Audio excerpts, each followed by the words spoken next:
Welcome to the channel. My name is ZBoys2, or you can call me Zach, and this is my 1998 Mitsubishi 3000 GT. Today, I'm going to be showing you guys how to do a oil change on the manual transmissions inside these cars. This is a front-wheel drive 5-speed, and I do not know if the oil change is different between the VR4 and the base models, but I do know that the SLs and the base models, the Simrad cams, are all the same. So this video is for anyone who has a front-wheel drive 3000 GT, how to do the oil on it. It can be a very quick video. I'm not actually doing a full oil change because I don't need to do it. I'm just topping off my oil. But I'm going to take the time and show you guys the whole process of how to actually change out the oil if you're going to be doing a full oil change. You're obviously going to need a jack to get underneath there. These cars are very low, and in order to access the drain plug, you really need to be able to get the car high up in the air to be able to access it. Especially if your car's lower like mine. Mine is only a couple inches off the ground normally, so I have to put a bunch of 2x4s and drive up onto it. For tools, there really isn't that much you need. You obviously need a jack, which I have a really nice jack there. And then all you really need for tools other than a jack is, I recommend a nice torque wrench, but you don't need that really. You need a ratchet, you need a 15/16, and you need a 17mm. And a lot of people use the those pumps to pump the fluid into it. I do not do that method because it's a waste of time. Get yourself a nice funnel like this from O'Reilly's for like $2, $3. And I also recommend getting a hammer because that makes it easier to get plugs off with the short little ratchet. You also are going to need a pair of jack stands, obviously, thing of oil rags, and I highly recommend you get one of these. They're only $10. Saves a lot of time, makes no messes, super easy to get rid of the oil. So here is my 5-speed transmission, and if you look down there, you can see that the fill plug is hiding right there.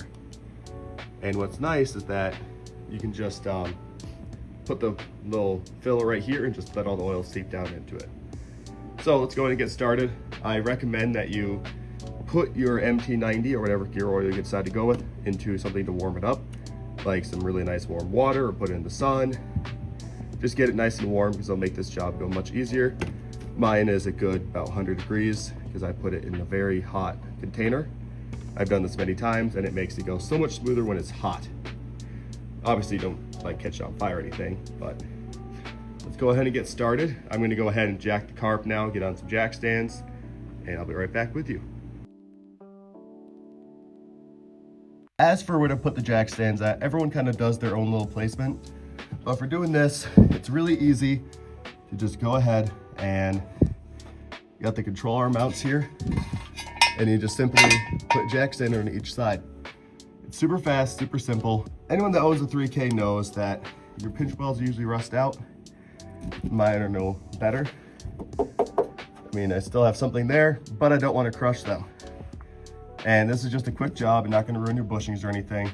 I've done this probably over a dozen times. I do track this car. I always do oil changes beforehand, but you just throw it right there on top of the bushing, but you just put it there right on the control arm bushings.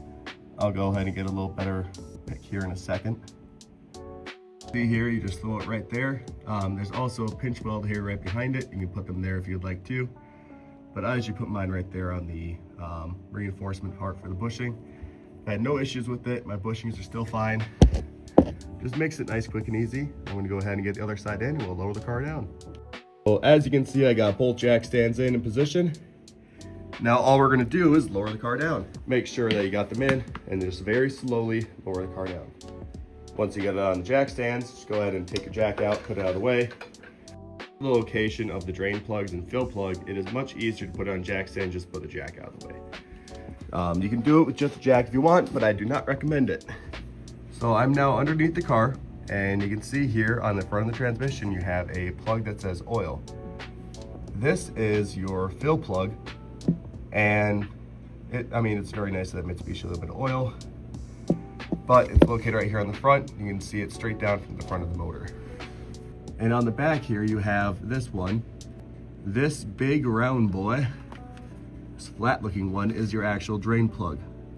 The rest of these are bolts for the bell housing, and that takes a 15/16. It is very difficult to get off,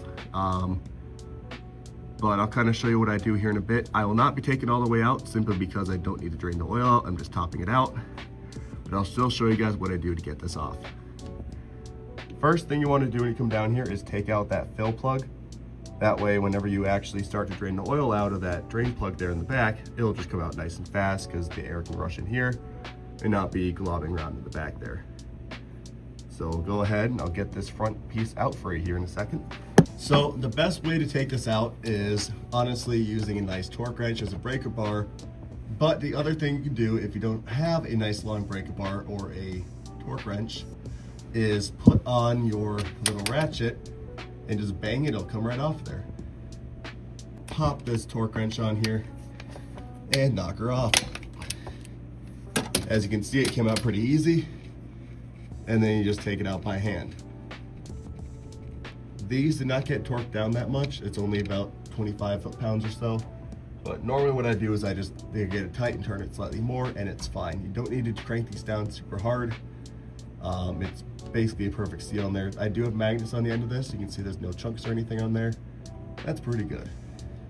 Now for the one in the back, the 15/16, it is a little bit harder to get to, but same thing. You just get your nice big bar, put it on there, and then you just break it loose. Now, it is in a difficult spot, as usually you only have enough space to barely get a hand on it. And this one is usually very tight. It's usually kind of stiff to get out of there. Once you get it out, make sure you have your oil pan here beneath it and let all the oil just drain out of it. Now let's pretend that I have drained the oil out. We're gonna go ahead and put that plug back in. Do not crank that hard, just get it tight and give it a nice push. It will be plenty enough to keep that from leaking. I do have some oil here on the bottom, as you can see. That is simply from my bell housing leaking. That's why I have all the sealant here. I will worry about that another day. I just have some sealant there and it stopped the leak up to 90%, which is no problem. That is why I'm actually just topping it up today instead of changing the whole oil, because it is brand new oil. It just leaked out from sitting in my garage for the last few months of winter. Now that we're done putting the plug in the bottom here and tightening it up, now we need to fill it up with oil. This is super easy to do. We're gonna head up top and show you how to get it done. We're up top here now, and as you can see that fill hole right there. Focus on it. So all you need to do is come get your nice funnel, make sure it's clean on the inside, which mine's already clean because I cleaned it out. Just drop her in. And then don't try to get it in the front. Just come down here to the bottom. Come down here to the bottom, take it, and all you need to do is just shove it in there. And this transmission will take 2 quarts of oil. It's technically like 2.1, 2.2, but I usually just do 2 quarts because, I mean, that's fine for this. All you need to do is just fill it up till you have oil start coming out, which it's kind of hard to do when it's by yourself because you're putting oil up in the top. You're coming down here and checking it, but a little extra oil never hurt anyone. Now that you got this all ready to go, all that's next is you just got to fill it up with oil. So you come over here, we got the MT90 ready to go, all warmed up. Just go ahead and rip your tab off your MT90 or whatever else you're using. And it's nice and warm. I'm gonna go ahead and get this set up and show you guys how I usually fill this. So the best way to do this is you got your nice warm MT90. You just pick it up and you just drop it in. You're gonna see how it just goes in there like water. Most of the time it does not do this whenever it's cold because it is so thick. And the reason why I say warm it up is this would normally take like 15 minutes of putting the oil in, letting it drain it through, filling it back up, just doing this process over and over again. And while using a pump might be a little bit faster, I've had them where they're finicky and they break, and just doing it like this, just a funnel at the top, warm oil, and just flooding it in there with a cone, it works great. Again, just 2 quarts is all you need. You don't need to try to dump a ton in there. And I'm just doing 1 quart a day as a little top up. I know it's just 1 quart low, but as you see, like, this is so much faster than trying to use a pump. I know a lot of people say, just use a pump, use a pump. Just use a funnel, use warm oil. It'll go in faster than you could even imagine it. You can see I just fill it up nicely here to the top, and we're already done, just like that. No playing around with 20 different types of pumps or anything. Get a nice long funnel, warm your oil up, and you'll be done before you even know it. This will only take you about, I don't know, 5 minutes total to get the jack stands under, fill the oil up, and you're done. And yeah, that's all there is. Now the oil drained through, and you can see there with a light beneath it, you can actually see when the oil drains all the way out. So I usually don't make a mess. I'll usually grab one of my towels here, like that one right there. And what I'll do is I'll just go down beneath. When you take it out, wrap a towel around the end so you don't get transmission oil everywhere. And I'll do that here in a second. But yeah, that's all there is to it. You're already done filling it up after you get both quarts in there. And now you put the plug back in. So now we're down beneath the car again. And again, it's super simple. You can see I have nothing coming out. I might need to put a little bit more oil in this. But 1 quart's plenty for now. This car is not going to drive that much. But all I do is when you take it out, just clean off the end a little bit so you don't drop transmission fluid everywhere. Rip off a little bit. And then just shove it in the end. And there you go. Now you can just go up top and take the tube out, and you're not going to be dripping your fluid like all over the place. So as you can see, we got the tube out there.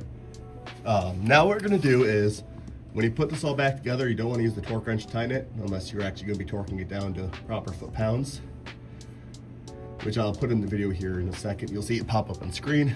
But normally what I do, I take the drain plug. You want to clean it up, some brake clean, get any debris off of there. Clean up your mating surface as well in case you got any dirt on there. You just put her back in. And you just tighten her down a little bit. Just like that. That's all you need to do. So now that we've got the oil plug back in, there's nothing left to do. That is it for this video. All you need to do now is lift the car up, take the jack stands out, and you're good to go. This takes literally about 5 minutes to do. Obviously in video form it takes a little bit longer because I had to show everything. Yeah, that's it. Thank you guys for watching. That was how to change your oil or add oil into your 5-speed front-wheel drive 3000 GT. That was it for this video. I hope you guys enjoyed. If you have any questions or comments, please leave them down in the comments below. I will read all of them, and I'll see you guys next time.